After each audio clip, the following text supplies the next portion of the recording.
fusion nucléaire, une percée scientifique lève enfin le voile sur le secret des muons. C'est le saint graal de l'énergie, reproduire le cœur du Soleil sur Terre pour obtenir une énergie propre, sûre et quasi inépuisable. Pour y parvenir, la plupart des scientifiques construisent des réacteurs titanesques chauffés à des millions de degrés. Mais il existe une autre voie, plus discrète, qui permet la fusion à température ambiante. Une équipe internationale de chercheurs vient de réaliser une percée majeure dans ce domaine en observant, pour la toute première fois, une étape fantôme de cette réaction. Oubliez un instant les lasers géants et les aimants de la taille d'un immeuble du projet ITER. Imaginez plutôt une réaction de fusion nucléaire qui se déroulerait dans une petite boîte, à des températures extrêmement froides. Cela ressemble à de la science-fiction ou au vieux mythe de la fusion froide, mais c'est un processus physique bien réel et très sérieux appelé la fusion catalysée par muons. Pendant des décennies, cette méthode est restée une curiosité de laboratoire, freinée par des rendements trop faibles. Mais une récente étude publiée dans la prestigieuse revue Science Advance pourrait bien relancer la course.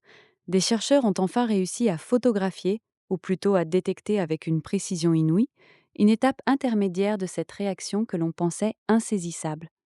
Le muon, cet électron sous stéroïde. Pour comprendre l'exploit, il faut d'abord comprendre le truc de magie qui se cache derrière la fusion par muon.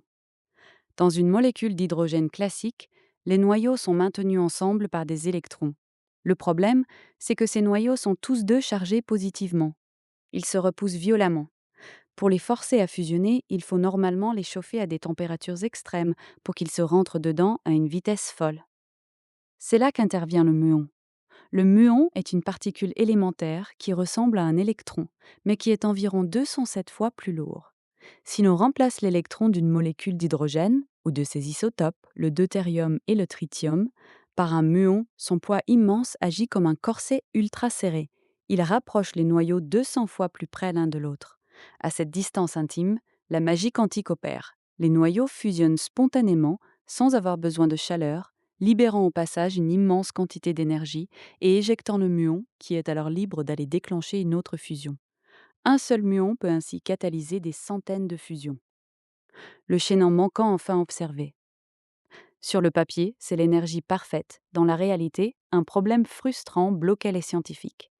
Le cycle n'est pas assez rapide, et les muons finissent souvent par coller aux déchets de la réaction, l'hélium, avant d'avoir produit assez d'énergie pour rentabiliser le processus. Pour optimiser ce cycle, les physiciens devaient comprendre exactement comment ces minuscules molécules muoniques se forment. Les théories suggéraient qu'avant de fusionner, la molécule passait par un état de résonance, noté dd-mu-cars dans l'étude. C'est une sorte d'état transitoire, une danse frénétique et éphémère des noyaux juste avant le mariage final. Jusqu'à aujourd'hui, cet état transitoire n'avait jamais été observé directement. Il était trop rapide, trop instable. C'était la pièce manquante du puzzle. C'est ici que l'équipe de recherche entre en scène. Lors d'une expérience menée au complexe d'accélérateur J-Park au Japon, ils ont bombardé une cible de deutérium congelé avec un faisceau de muons. Mais au lieu de chercher les produits classiques de la fusion, ils ont utilisé une technologie révolutionnaire, des capteurs supraconducteurs appelés TS Transition Edge Sensors. Ces détecteurs agissent comme des thermomètres quantiques d'une sensibilité absolue. Lorsque la molécule muonique, dans son état de résonance, finit par se disloquer plutôt que de fusionner, ce qui arrive parfois, elle émet un minuscule flash de rayons X. Grâce à leur capteur dernier cri, les chercheurs ont pu capter ces rayons X avec une résolution énergétique 10 fois supérieure à ce qui se faisait avant. Le résultat ?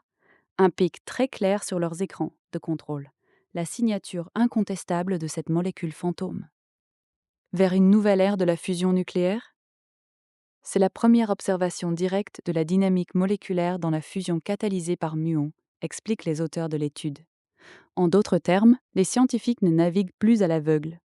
En prouvant l'existence et la forme exacte de ces états de résonance et en confirmant au passage une théorie vieille de plusieurs décennies appelée le mécanisme de Wessmann, cette découverte offre enfin aux chercheurs le manuel d'instruction détaillé de la réaction. Pourquoi est-ce si important pour notre avenir énergétique ? Parce que si l'on comprend exactement comment cette danse moléculaire se produit, on peut commencer à modifier l'environnement, la température de la cible, la pression, les mélanges d'isotopes pour forcer les molécules à fusionner plus vite et empêcher les muons de se perdre. S'il reste encore un long chemin à parcourir avant d'alimenter nos villes avec des réacteurs à muons, cette découverte marque la fin d'un long mystère fondamental. Elle prouve que les outils quantiques modernes peuvent débloquer les secrets les plus intimes de la matière et nous rapproche, un rayon X à la fois, du rêve d'une énergie illimitée.